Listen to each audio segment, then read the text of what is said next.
చెప్పుకొని మొదలు పెట్టుకుందాం. ఓం అజ్ఞానతిమిరాంధస్య జ్ఞానాంజనశలాకయా చక్షురున్మీలితం యేన తస్మై శ్రీగురవే నమః.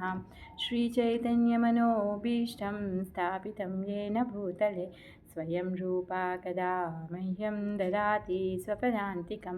వందేహం శ్రీగురూన్ శ్రీయుతాపదకమలం శ్రీగురున్ వైష్ణవాంశ్చ శ్రీరూపం సాగ్రజాతం సహగణా రఘునాథాన్వితం తం సజీవం సాద్వైతం సావధూతం పరిజనసహితం కృష్ణచైతన్యదేవం శ్రీరాధాకృష్ణపాదాన్ సహగణా లలిత శ్రీవిశాఖాన్వితాంశ్చ.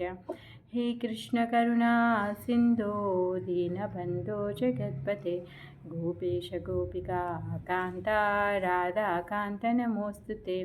తప్త కాంచన గౌరాంగీ రాధే వృందావనేశ్వరి వృషభానుసుతే దేవి ప్రణమామి హరిప్రియే. వాంఛాకల్పతరుభ్యశ్చ కృపా సింధుభ్య ఏవ చ పతితానాం పావనేభ్యో వైష్ణవేభ్యో నమో నమః. నమో విష్ణుపాదాయ కృష్ణప్రేష్ఠాయ భూతలే శ్రీమతే భక్తివేదాంత స్వామిన్నితి నామినే. నమస్తే సారస్వతే దేవే గౌరవాణి ప్రచారిణే నిర్విశేష శూన్యవాది పాశ్చాత్యదేశతారిణే. శ్రీకృష్ణ చైతన్య ప్రభు నిత్యానంద శ్రీ అద్వైత గదాధర శ్రీవాసాది గౌరభక్తవృంద. హరే కృష్ణ కృష్ణ కృష్ణ హరే హరే హరే రామ రామ రామ హరే హరే. మూకం కరోతి వాచాలం పంగుం లంఘాయతే గిరిం యత్కృపాతమహం వందే శ్రీగురుం దీనతారిణం. శ్రీ ప్రభుపాద్కి జయ, శ్రీ గురుదేవ్కి జయ. హరి కృష్ణ. అందరికీ స్వాగతం మన శ్రీకృష్ణ కథాసుధలోకి. మనము ఈరోజు హస్తినాపురంలోనికి అక్రూరుని వెళ్ళి అక్కడ సమాచారాన్ని తీసుకొని రమ్మని చెప్పేసి కృష్ణుడు చెప్పారనమాట. పోయిన వారము మనం చెప్పుకున్నాం. ఉద్ధవుడిని బృందావనానికి పంపించి ఆయన యొక్క సందేశాన్ని ఆ బృందావన వాసులకి గోపికలకి అందరికీ కూడా ఆయన సందేశాన్ని పంపించిన తర్వాత ఉద్ధవుడు అక్కడికి వెళ్ళి ఆ గోపికలది తర్వాత నందబాబా యశోదమ్మల యొక్క ప్రేమ అనురాగాన్ని చూసి తనే మర్చిపోతాడనమాట. తను చేసేటటువంటిది అసలు భక్తి కాదు, భక్తి అంటే ఇది అనేసి తను అర్థం చేసుకుంటాడు. తర్వాత అక్కడ వాళ్ళందరి యొక్క ప్రేమ అనురాగాలని మళ్ళీ కృష్ణుడికి సవివరంగా చెప్తున్నాడు. ఎన్నో రోజులు అలా కూర్చొని బృందావనంలో ఉన్నటువంటి వాళ్ళందరి యొక్క విషయాలన్నింటినీ మాట్లాడుకుంటూ ఉండేవాళ్ళంట. తర్వాత ఒకరోజు లోకల్ టూర్కి వెళ్తాడనమాట కృష్ణుడు బలరాముడితోని ఇంకా ఉద్ధవుడితోని. అక్రూరుల వారి ఇంటికి వెళ్తారు. ఇంకా త్రివక్ర ఆయన తన ఇంటికి కూడా వెళ్తారు. భగవంతుడు మన మనసులో ఉన్నటువంటి ఎటువంటి కోరికతో అయినా మనం భగవంతుడి దగ్గరికి వెళ్తే భగవంతుడు ఆ కోరికని పూర్తి చేస్తూ మనని తన దగ్గరికి చేర్చుకుంటారనమాట. దానికి నిదర్శనంగా త్రివక్ర కుబ్జ తన మనస్సులో ఏముంది, భగవంతుడి పట్ల కామవాంఛ ఉంది. ఆ కామవాంఛని కూడా పవిత్రీకరింపచేసి తనని ఏం చెప్తాడు అంటే, నువ్వు ఈ లోకంలో కాకుండా పరలోకంలో, ఆ పరలోకం ఏంటి అంటే గోలోక బృందావనంలో నిత్యంగా నా యొక్క సాన్నిధ్యాన్ని పొందుతావు అనేసి చెప్తాడనమాట. అలాగా తన కృపని అందిస్తాడు భగవంతుడు. అంటే మన లోపల ఎలాంటి కోరికున్నా సరే, కామవాంఛ కావచ్చు, రాజ్యవాంఛ కావచ్చు, పేరు ప్రతిష్టలు పొందాలనో, ధనం పొందాలనో, లేకపోతే ముక్తి పొందాలనో, జ్ఞానం పొందాలనో, ఏది పొందాలన్నా కానీ భగవద్గీతలో భగవంతుడు చెప్తారు, నన్ను శరణాగతి పొందే వాళ్ళు అర్థార్థి జిజ్ఞాసు జ్ఞాని ఎవరైనా సరే నా దగ్గరకు వచ్చి శరణాగతి పొందుతారు అని చెప్పారు. ఆ విధంగా మనం ఏ విధమైనటువంటి మన యొక్క కోరిక ప్రకారం మనం భగవంతుడి యొక్క శరణాగతి పొందితే భగవంతుడు భక్తవత్సలుడు, భక్తపరాయణుడు. తను భక్తుల్లో హృదయాల్లో ఉన్నటువంటి ఆ భక్తిని స్వీకరించి తనకు తాను ఆ భక్తులకి దాసోహం అని నిరూపించుకునేటటువంటి స్వామి కరుణామయుడు. ఆయన ఆ విధంగా ప్రతి ఒక్కరి హృదయంలో ఉన్నటువంటి కల్మషాలు ఏవైతే ఉన్నాయో తను వాటిని శుద్ధీకరింపచేసి తనని తన వాళ్ళగా చేసుకుంటారనమాట. అంటే మన లోపల ఎన్నో తుచ్చమైన కోరికలు ఉన్నాయి. ఆ కోరికలతో మనం భగవంతుడి యొక్క భక్తి చేయగలుగుతామా అంటే చెయ్యొచ్చు. వీళ్ళందరి యొక్క కథలు వినడం ద్వారా భగవంతుడికి మన లోపల ఉన్నటువంటి కల్మషాలు భక్తికి ఆటంకాలు కావు. ఇవన్నీ కూడా సమసిపోతాయన్నమాట ఎప్పుడైతే మనం భక్తి మార్గంలో మనం ప్రయాణిస్తామో. అందుకు కానీ భగవంతుడి యొక్క కథలని, భగవంతుడి యొక్క భక్తుల కథలని మనం శ్రవణం చేయాలి. ఎప్పుడైతే భగవంతుడి యొక్క భక్తుల కథలు వింటామో అప్పుడు మనము భగవంతుడి యొక్క భక్తిని ఇంకా మంచిగా చేయగలుగుతామన్నమాట. సో ఆ విధంగా ఇక్కడ త్రివక్ర ఉద్ధరణ అయిపోయింది. తర్వాత అక్రూరుల వారి ఇంటికి వెళ్తారు. అక్రూరుల వారితో మాట్లాడుతూ ఉన్నారనమాట. ఆయన యొక్క కోరిక అంతకుముందు రిక్వెస్ట్ చేస్తాడు కదా, మీరు మా ఇంటికి రండి అని చెప్పేసి. సో అక్రూరుల వారి యొక్క కోరికను కూడా తీర్చడం కోసం వాళ్ళ ఇంటికి వెళ్తారు. వెళ్ళిన తర్వాత అక్రూరుడు కృష్ణుడి యొక్క పాదాలను తన ఒడిలో పెట్టుకొని పాదసేవ చేస్తూ ఉన్నాడనమాట. ఎంతగా ఆనందపడుతూ ఉన్నాడంటే ఎంతగా ఆనందపడుతూ ఉన్నాడు అంటే, నాకు ఇంకా వేరే కోరిక లేనే లేదు, నా కోరికలన్నీ కూడా తీరిపోయాయి, నేను సమస్త ఆశీర్వాదాలని నేను పొందేశాను అని చెప్పేసి తను అంటూ ఉంటాడనమాట. భగవంతుడి యొక్క సాన్నిధ్యాన్ని పొందడము తన యొక్క పరమ అదృష్టంగా తను భావిస్తాడు, కీర్తిస్తాడు, తన పాదసేవ చేస్తున్నాడు, తన శక్తానుసారంగా తనకు ఆతిథ్యాన్ని ఇస్తున్నాడు. అప్పుడు అక్రూర వారికి ఆర్డర్ వేస్తారు కృష్ణ. ఏంటి అంటే, నువ్వు హస్తినాపురానికి వెళ్ళు, హస్తినాపురానికి వెళ్ళి అక్కడ కుంతి మహారాణి వాళ్ళ పుత్రులు వీళ్ళందరూ ఎలా ఉన్నారో వాళ్ళ యొక్క సమాచారాన్ని తీసుకొని రా అనేసి అక్రూర వారికి చెప్తారు. సో ఇప్పుడు అక్రూరుడు హస్తినాపురానికి ప్రయాణం చేయబోతున్నారనమాట. ఆ రాత్రి ఇంకా అక్రూరు వాళ్ళ ఇంట్లో డిన్నర్ చేసుకొని అక్కడి నుంచి తన మహల్కి తిరిగి వెళ్తారనమాట. ఈరోజు హస్తినాపురంలోకి అక్రూరుడు ప్రయాణం, అక్కడికి వెళ్ళి వాళ్ళందరినీ కలవడము, తర్వాత అక్కడ ఉన్నటువంటి కుంతి మహారాణిని చూడడము, పిల్లలందరినీ చూడడము, వాళ్ళ చుట్టాలందరినీ పలకరించడము, అవన్నీ ఈరోజు మనం చెప్పుకోబోతున్నాం. అయితే హస్తినాపురము అంటే ఏంటి? హస్తి అంటే ఏనుగు. ఈ హస్తినాపురంలో చాలా ఏనుగులు ఉండేవంట. ఒక్క ఏనుగుని సాదాలి అంటే చాలా ఖర్చుతో కూడినటువంటి పని. ఎందుకంటే ఒక్క పూటకి ఏనుగు ఎన్నో కింటల ఆహారాన్ని అది తింటూ ఉందన్నమాట. మరి ఈ హస్తినాపురం యొక్క రాజ్యంలో ఉన్నటువంటి ఐశ్వర్యం ఎంత గొప్పనైంది అంటే, ఎన్నో ఏనుగులని అవి అక్కడ ఆ రాజ్యంలో వాళ్ళు పోషిస్తూ ఉన్నారంట. అక్కడ ఎన్నో ఏనుగులు, తర్వాత గుర్రాలు, బంగారు రథాలు, చాలా గొప్ప ఐశ్వర్యంతో కలిగినటువంటి రాజ్యం ఈ హస్తినాపురం అన్నమాట. తర్వాత ఈ హస్తినాపురంకి పూర్వపు రోజుల్లో హస్తి అనే రాజు కూడా ఉండేవాడు. ఆ విధంగా దానికి హస్తినాపురం అని కూడా పేరు వచ్చింది. ఇంకా వాళ్ళ దగ్గర ఉన్నటువంటి ఐశ్వర్యానికి ప్రతీకగా వీళ్ళు చాలా ఏనుగులని పోషిస్తూ ఉంటారు. దాంతో అంటే ఆ రాజ్యంలో ఉన్నటువంటి ఏనుగుల సంఖ్యతో ఆ రాజ్యం ఎంత గొప్ప ఐశ్వర్యం కలిగిందో తెలుస్తుందంట. ఆ విధంగా ఇప్పుడు మనం చెప్పుకునేటటువంటి ఢిల్లీ ఏదైతే ఉందో ఆ ఢిల్లీయే ఆ హస్తినాపురం. సో ఆ హస్తినాపురానికి ఇప్పుడు మథురా నుంచి అక్రూరుల వారు బయలుదేరారనమాట. చాలా దూరం ఏమీ లేదు, దగ్గరే ఉంది. కాకపోతే అక్కడ ఉన్నటువంటి సమాచారాలన్నీ తీసుకొని రావాలి కాబట్టి తను అక్కడికి వెళ్ళారు. వెళ్ళిన తర్వాత మరి అక్కడ ఎవరున్నారు? అక్కడ పరమ భక్తుడైన విదురుడు ఉన్నాడు. విదురుడికి సమాచారం తెలిసి విదురుడు అక్రూరునికి చాలా సగౌరవంగా తనకి స్వాగతాన్ని పలుకుతాడు. ఎందుకంటే వీళ్ళందరూ కూడా కజిన్స్ అవుతారనమాట.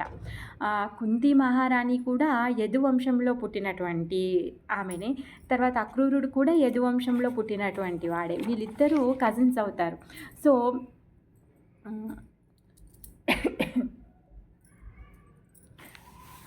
ఉగ్రసేన పుత్రుడు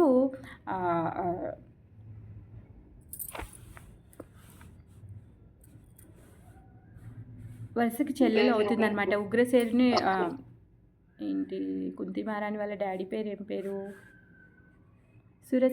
సురసేనుడికి ఫస్ట్ పుత్రిక అంటే ఎవరు పుట్టినా సరే ఫస్ట్ సంతానం పుట్టినప్పుడు ఆయన ఫ్రెండ్కి కుంతి భోజ్కి నేను దత్తతిస్తానని తను మాటిస్తారనమాట. ఫస్ట్ కూతురు పుడితే ఆ కూతుర్ని కుంతి భోజ్కి దత్తత ఇస్తారు. ఆ విధంగా కుంతి అని ఆమె పేరు వచ్చిందనమాట. తర్వాత మరి అక్రూరుడు కూడా యదువంశంలో అతనే కాబట్టి వీళ్ళిద్దరూ అన్నా చెల్లెళ్ళు అవుతారు. సో, ఆ విధంగా ఈ సోదర భావము తన లోపల ఆ ఆప్యాయత అనేది ఉంది. అక్కడికెళ్ళి తన చెల్లి గురించి, చెల్లి పిల్లల గురించి, అందరి గురించి తను తెలుసుకోవాలి అనేసి అనుకున్నాడనమాట. అక్కడికెళ్ళిన తర్వాత అక్కడ చాలామంది వాళ్ళ చుట్టాలున్నారు. బహ్లీక, ఆహ్, తర్వాత ఎవరైతే కర్ణుడున్నాడు, దుర్యోధనుడున్నారు. వీళ్ళందరూ కూడా చుట్టాలే అవుతారు కదా! సో, ధృతరాష్ట్రుడు, కర్ణుడు, తర్వాత ద్రోణాచార్యుడు, తర్వాత భీష్మ, తర్వాత కృపాచార్య వీళ్ళందరినీ కలిసి వాళ్ళందరి బాగోగులు తెలుసుకుంటూ ఉన్నారు. సో, వాళ్ళందరూ కూడా అక్రూరుడికి చాలా సగౌరవంగా మర్యాదలు చేస్తున్నారు, వెల్కమ్ చెప్తున్నారు. వాళ్ళందరూ కూడా అడుగుతూ ఉన్నారనమాట. అందరికీ తెలిసిందే ఇన్ని రోజులు కంసుడి యొక్క రాజ్యంలో కంసుడి కింద పనిచేశాడు అక్రూరుడు. మరి ఆయన కుశల ప్రశ్నలు వేస్తున్నారు. వాళ్ళ రాజ్యంలో ఉన్న వాళ్ళందరూ ఎలా ఉన్నారు అనేసి అడుగుతున్నారు. వాళ్ళందరి బంధుమిత్రుల యొక్క వాళ్ళందరి సమాచారం గురించి వాళ్ళు అడుగుతూ ఉన్నారనమాట. ఆ విధంగా కొన్ని రోజుల వరకు అక్రూరుడు హస్తినాపురంలో ఉంటాడంట. ఎందుకు అంటే ఈ ధృతరాష్ట్రుడి యొక్క పాలన ఏ విధంగా ఉంది, తన మూడు ఏంటి అని తెలుసుకోవడం కోసం కానీ కొన్ని రోజుల వరకు అక్కడే ఉండి తన యొక్క పాలన విధానాన్ని తన లోపల ఉన్నటువంటి కుట్ర బుద్ధిని తను అబ్జర్వ్ చేస్తూ ఉన్నాడనమాట. అవన్నీ తెలుసుకొని రమ్మని చెప్పారు కదా కృష్ణుడు. అందుకనే కొన్ని రోజుల వరకు అక్కడే ఉంటారనమాట. మరి కుంతి మహారాణి అందరికీ తెలిసే విధంగా వెళ్ళి తనేమి పాపము అక్రూరుని కలవలేకపోయిందంట. విదురుడి సహాయంతో తను సీక్రెట్గా వెళ్ళి అక్రూరుని కలుస్తుందనమాట. కలిసి తను చెప్తూ ఉంటుందన్నమాట. ఎందుకంటే పాపం భర్తను పోగొట్టుకుంది, తండ్రి లేని పిల్లలు ఉన్నారు 5. వాళ్ళ యొక్క దుస్థితి చాలా ఘోరంగా ఉంది. ఎందుకంటే ధృతరాష్ట్రుడు వాళ్ళని రాజ్యంలోనికి రిసీవ్ చేసుకున్నాడు. కానీ ఏ విధంగా అయితే పాండురాజు నిజమైన రాజు రాజ్యానికి పాండురాజు, మరి ఆ పుత్రులకి ఇవ్వాల్సినటువంటి గౌరవాన్ని కానీ వాళ్ళకి ఆలన పాలనని కానీ తను ఇవ్వడం లేదు. ఆ సంగతి పాపం అక్రూరుల వారికి తను చెప్పాలనుకుందనమాట. ఎందుకు అంటే తనకి తెలుసు తన ఇష్టమైనటువంటి దైవము అక్కడ మథురాలో ఉన్నారు, ఆ శ్రీకృష్ణ భగవానుడు. ఆ భగవానుడి గురించి తను అడిగి తన యొక్క బాగోగులను చెప్పి తను అడుగుతుందనమాట. అన్న, మా ఇంటి వాళ్ళందరూ ఎవరైతే పుట్టింటి వాళ్ళు ఉన్నారో అసలు నన్ను గుర్తుకు చేస్తారా, నేను వాళ్ళందరికీ గుర్తున్నానా అనేసి తను అడుగుతుంది. నా పుత్రులు తండ్రి లేని పుత్రులు అయ్యారే, మరి వాళ్ళని ఎవరైనా గుర్తిస్తున్నారా, అసలు గుర్తుకు చేస్తున్నారా అనేసి అంటుంది. ఇంకేమంటుందంటే అక్కడ ఉన్నటువంటి శ్రీకృష్ణ భగవానుడు ఎవరైతే ఉన్నారో ఆ దేవాది దేవుడు, అందరి ఆర్తిని తీర్చేవాడు, అందరికీ కరుణామయుడటువంటి కృష్ణుడు ఎప్పుడన్నా నన్ను గుర్తుకు చేశాడా అనేసి అడుగుతుంది.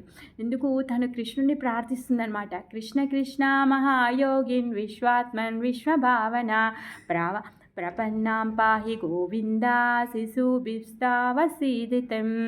ఏమంటుందంటే ఈ కృష్ణుడే మొత్తం విశ్వానికి కూడా తండ్రి, ఆయనే విశ్వభావన. ఓ గోవిందుడు, ఆ గోవిందుడే ఆయననే నేను ఆశ్రయించాను, ఆయనే నన్ను రక్షించాలి అని చెప్పేసి తను వేడుకుంటుందన్నమాట. నా పుత్రుల్ని రక్షించాలి అనేసి అంటుంది. నేను ఈ భవసాగరంలో ఉన్నాను, ఈ భవసాగరాన్ని దాటించగలిగేవాడు ఆ కృష్ణుడు ఒక్కడే అని చెప్పేసి తను ప్రార్థిస్తూ ఉంటుందన్నమాట.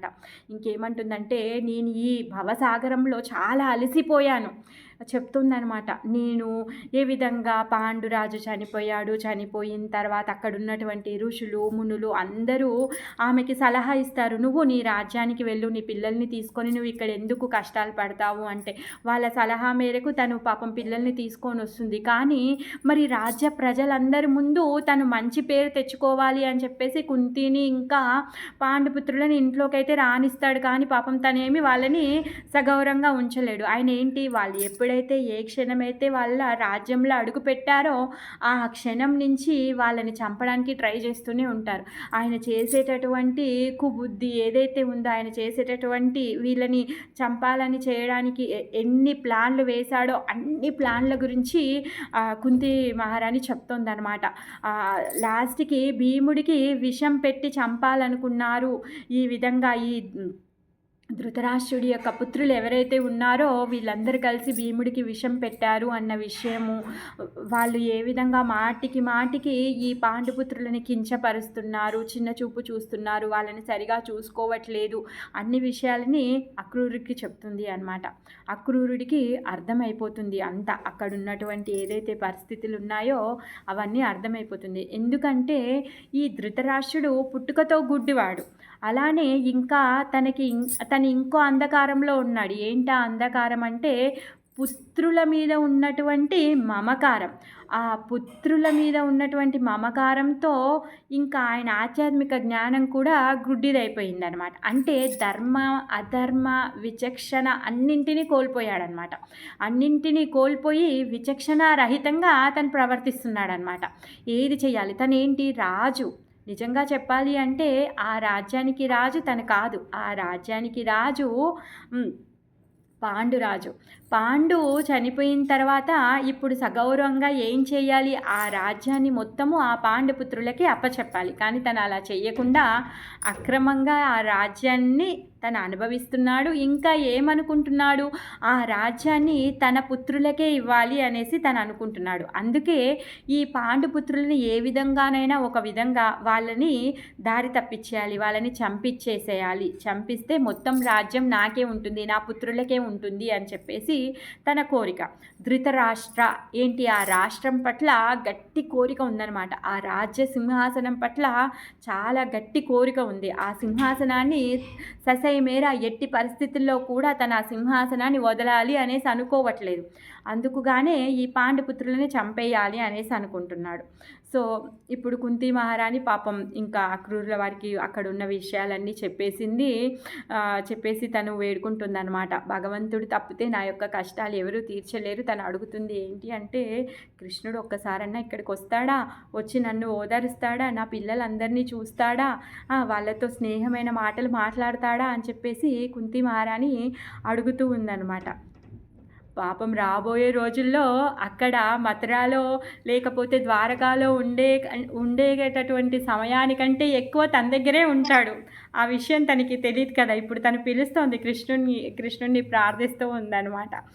పాపం తను ఉన్నటువంటి దుస్థితికి ఏమీ తను భగవంతుణ్ణి ద్వేషించట్లేదు. తను ఏమనుకుంటుంది అంటే, నేనున్నటువంటి దుస్థితి వల్లనే నేను భగవంతుడి యొక్క స్మరణ చేయగలుగుతున్నాను, నేను భగవంతుని యొక్క భక్తి చేయగలుగుతున్నాను అని చెప్పేసి తను వాటిని చాలా సౌమ్యంగా స్వీకరిస్తుంది. తనకు ఉన్నటువంటి ఏవైతే కష్టాలు ఉన్నాయో వాటిని భగవంతుడు నాకు అన్యాయం చేశాడని తను ఏ రోజు కూడా ఫీల్ అవ్వట్లేదన్నమాట.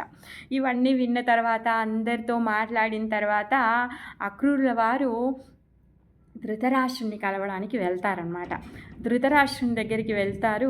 ధృతరాష్ట్రుడి దగ్గరికి వెళ్ళి వైచిత్ర వీర్య అనేసి సంబోధిస్తాడనమాట. ఎందుకు, ధృతరాష్ట్రుడు విచిత్ర వీర్యుడి యొక్క కొడుకు.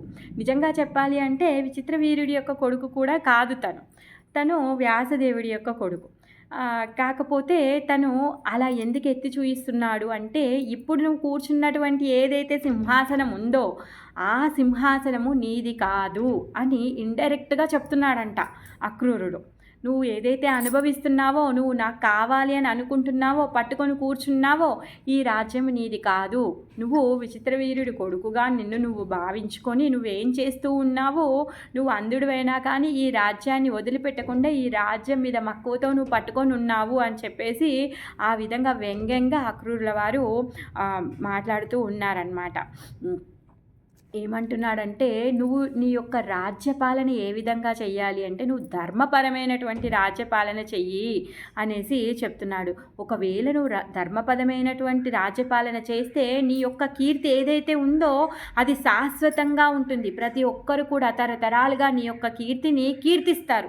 సో ధృతరాష్ట్రుడు అనే రాజు ఉండేవాడు, ఆ విధంగా పాలించేవాడు అని చెప్పేసి ప్రతి ఒక్కరు చెప్పుకుంటారు. మనం ఇప్పుడు అందరి రాజుల యొక్క కథలు చదువుతూ చెప్పుకుంటున్నాం కదా.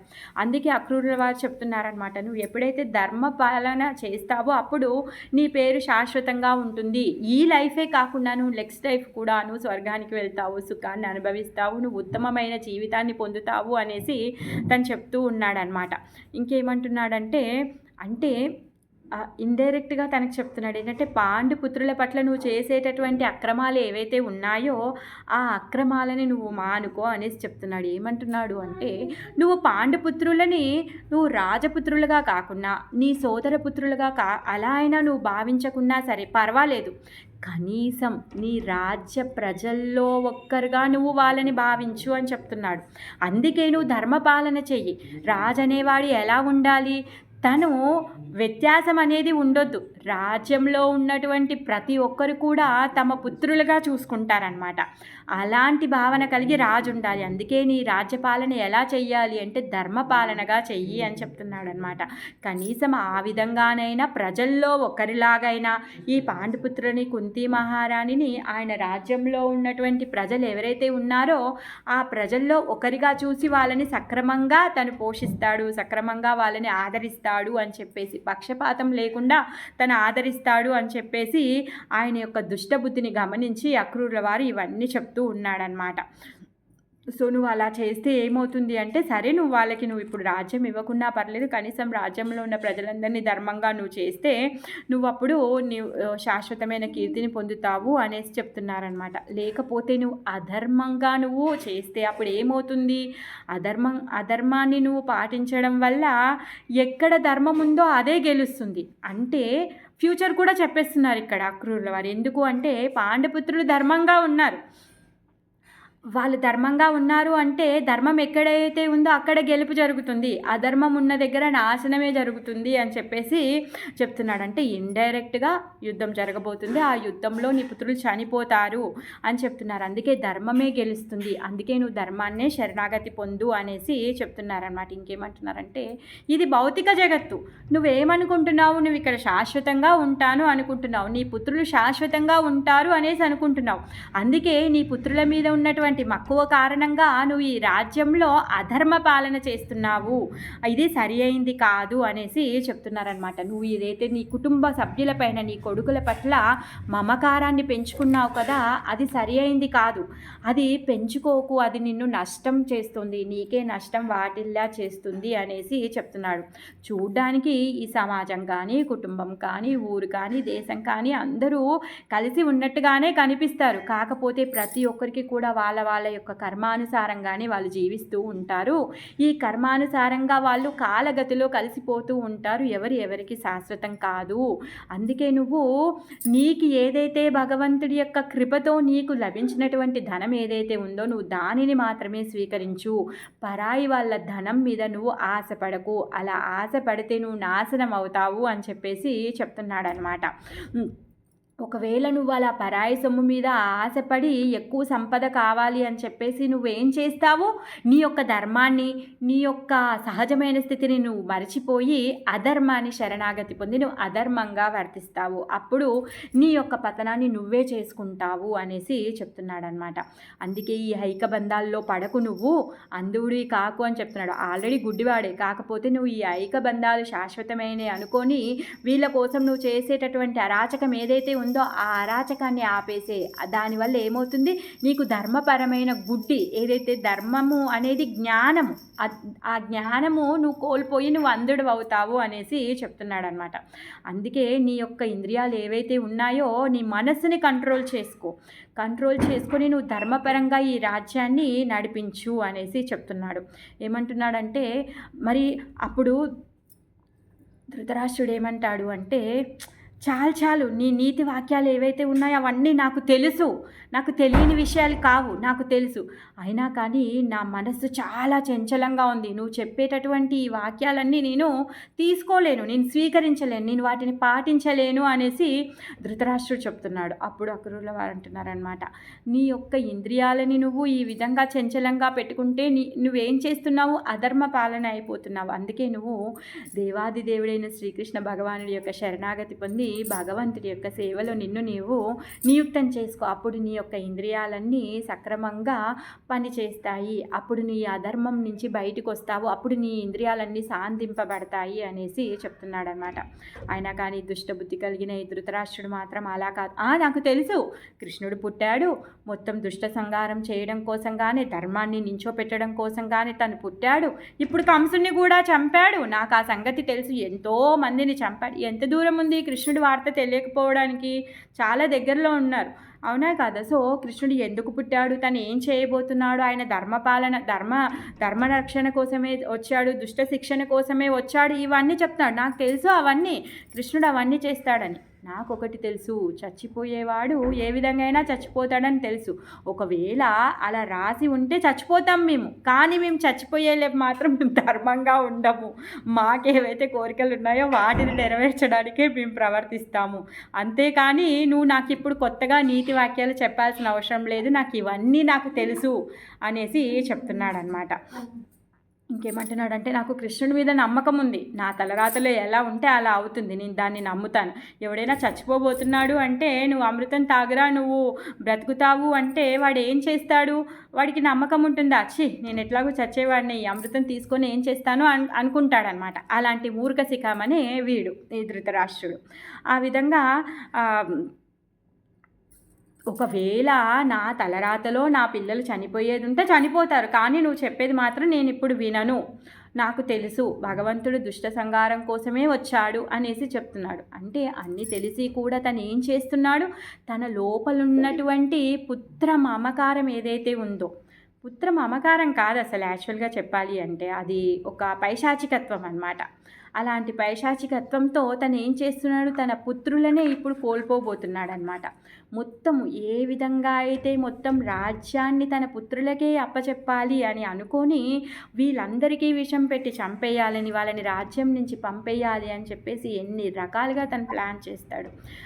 ఇప్పుడు వరకంటే ఇప్పుడు అక్రూరుల వారు వచ్చేంతవరకు కొన్ని ప్లాన్ చేశారు. తర్వాత ఏం చేస్తారు? లక్క ఇంటికి పంపిస్తారు, నిప్పు పెట్టించాలనుకుంటారు. తర్వాత మళ్ళీ అదేంటి ద్రౌపది యొక్క వస్త్రాపహరణం, ఎన్ని రకాలుగా వాళ్ళు చేస్తారు. అయినా కానీ వాళ్ళు మాత్రం ధర్మాన్ని వదలలేదు. వాళ్ళు ధర్మం యొక్క శరణాగతిలోనే ఉన్నారు. వాళ్ళు భగవంతుడి యొక్క సేవకులుగానే ఉన్నారు. ఈయన దగ్గర ఇంత ఐశ్వర్యం ఉంది, ఇన్ని వసతులు ఉన్నాయి, ఇంతగా ఏమంటారు సపర్యలు చేసేవాళ్ళు ఉన్నారు, ఇంత పుత్రులు ఉన్నారు. అయినా కానీ తన దగ్గర ఏముంది? అంధకారం ఉంది. ఏంటి ఆ అంధకారం అంటే, తన ఇంద్రియాలని తృప్తిపరచుకోవాలి. తన లోపల ఉన్నటువంటి ఏదైతే తను అనుకుంటున్నాడో శాశ్వతంగా నా పుత్రుడు ఈ రాజ్యాన్ని ఏలుకోవాలి, ఎదురు లేని వాళ్ళు అనేసి తను ఏ విధంగా అయితే ఈ కోరిక ఉందో, తను ఆ కోరికతో తన యొక్క పతనాన్ని తనే చేసుకుంటున్నాడనమాట. తర్వాత కాలంలో కురుక్షేత్ర యుద్ధం అయిపోయిన తర్వాత అందరూ చనిపోయిన తర్వాత ఎవరుంటారు? ఇంకెవరూ లేరు. ధృతరాష్ట్రుడు తన భార్యని ఇద్దరిని ఎవరు చూసుకుంటారు? ఈ పాండవులే చూసుకుంటారు. అవునా కాదా? సో భగవంతుడి యొక్క భక్తులు ఎప్పుడు ధర్మపరంగానే ఉంటారు. వాళ్ళు ఎప్పుడు కూడా ఎవరి పట్ల ద్వేషాన్ని వాళ్ళు ప్రవర్తించారనమాట. అప్పుడు నీ కొడుకుల వల్లే ఇప్పుడు ఇలా అయ్యింది, నిన్నెందుకు నీకు తిండి పెట్టాలి అని చెప్పేసి ధర్మరాజు అంటాడా? ఏమనడు. నిజంగా సొంత తల్లిదండ్రులను ఏ విధంగా అయితే చూసుకోవాలో ఆ విధంగా వాళ్ళిద్దరిని ఇంట్లో పెట్టుకొని సపర్యలు చేస్తాడు ధర్మరాజు. ఆ విధంగా ఈ హస్తినాపురంలో జరిగేటటువంటి కుట్రలు, తర్వాత ధృతరాష్ట్రుడి మనసులో ఉన్నటువంటి కుతంత్రం ఏదైతే ఉందో అవన్నింటినీ కూడా బాగా అబ్జర్వ్ చేసి ఈ అక్రూరుడు అక్కడున్న అన్ని సమాచారాలను సేకరించి అందరి దగ్గర నుంచి సెలవు తీసుకొని అందరితో సగౌరవంగా తను అక్కడి నుంచి బయలుదేరి మథురాకి వస్తారనమాట.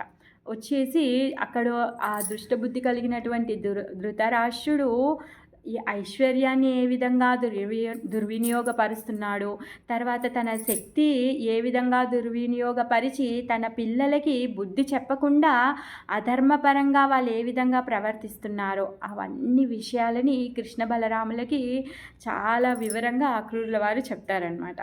సో ఈరోజు అక్రూరుల వారిది హస్తినాపురం టూర్ కంప్లీట్ అయింది. సో రేపు మళ్ళీ ఇంకొక కథతో కలుసుకుందాం. హరే కృష్ణ. ఈ కథలో మనం తెలుసుకోవాల్సింది ఏంటి అంటే మోహవాంఛ. అంటే మనం భౌతిక ప్రపంచంలో ఉన్నాము, మనం భవబంధంలో ఉన్నాము, అలా అని చెప్పేసి మనము వాటిని తెంచుకోగలుగుతామా అంటే తెంచుకోలేము, కష్టం అది. కాకపోతే వాటి పట్ల అధికమైన మమకారం వల్ల ఏమవుతుంది, ఆ మమకారం వల్ల మన యొక్క ధర్మాన్ని మనం మర్చిపోయి అధర్మంగా పాల్పడి మన పతనాన్ని మనమే చేసుకుంటున్నాం. అలా కాకుండా మనకున్నటువంటి ఏ లోపమైనా సరే ఆ లోపంతో మనం భగవంతుడి భక్తిలో మనని మనం నియుక్తం చేసుకుంటే భగవంతుడు మన లోపాలన్నింటినీ తీసేసి భగవంతుడు ఆయన శరణాగతి పొందినప్పుడు ఆయన మనని స్వీకరిస్తాడు. మనము ఈ ధృతరాష్ట్రుడు స్టోరీ నుంచి మనం నేర్చుకోవాల్సిందనమాట. మరి ప్రతి మానవుడి యొక్క ధర్మం ఏంటి? ప్రతి మానవుడు కూడా దేవాదిదేవుడైన శ్రీకృష్ణ భగవానుడి సేవకుడు.